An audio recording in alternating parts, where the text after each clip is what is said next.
عورت کی 3 چیزیں ہاتھ میں پکڑنے سے عورت کمزور ہو جاتی ہے۔ نمبر 1، عورت کی کلائی۔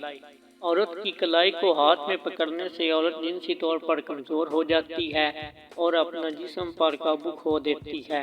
عورت کی کلائی پکڑنے سے اس کے دل میں ہم بستری کی خواہش ابھر آتی ہے اور عورت کو ایسا لگتا ہے کہ مرد بھی اس کی طرف مائل ہو رہا ہے۔ اگر عورت کی کلائی پکڑنے سے وہ اور بھی آپ کے قریب آئے تو پھر سمجھ جانا کہ عورت باخوشی آپ سے ہم بستری کرنا چاہتی ہے۔ نمبر 2، عورت کے پستان۔ عورت کے پستان چوسنے سے عورت جنسی جسمانی طور پر کمزور ہو جاتی ہے، کیونکہ عورت کے پستان اس کی جسم کے سب سے حساس ترین حصے ہوتے ہیں۔ عورت کے پستان کو چھونے سے عورت ہم بستری کے لیے تیار ہو جاتی ہے۔ عورت کے پستانوں کو منہ میں لے کر چوسنا اور ہاتھوں میں پکڑ کر دبانا عورت کو بہت پسند ہوتا ہے اور عورت اس سے بہت گرم ہو جاتی ہے۔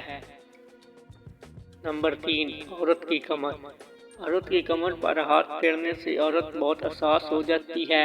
کمر پر ہاتھ پھیرنا اور مسلنے سے عورت ہم بستری کے لیے فوراً تیار ہو جاتی ہے، کیونکہ عورت کو گلے لگا کر اس کے ساتھ رومانس کر کے آپ اسے آسانی سے اپنے کپڑے اتارنے پر مجبور کر سکتے ہیں، کیونکہ عورت کی کمر کو ہاتھ لگانے سے عورت اپنے جسم پر قابو نہیں کر پاتی اور بے شرمی کی ساری حدیں پار کر لیتی ہے۔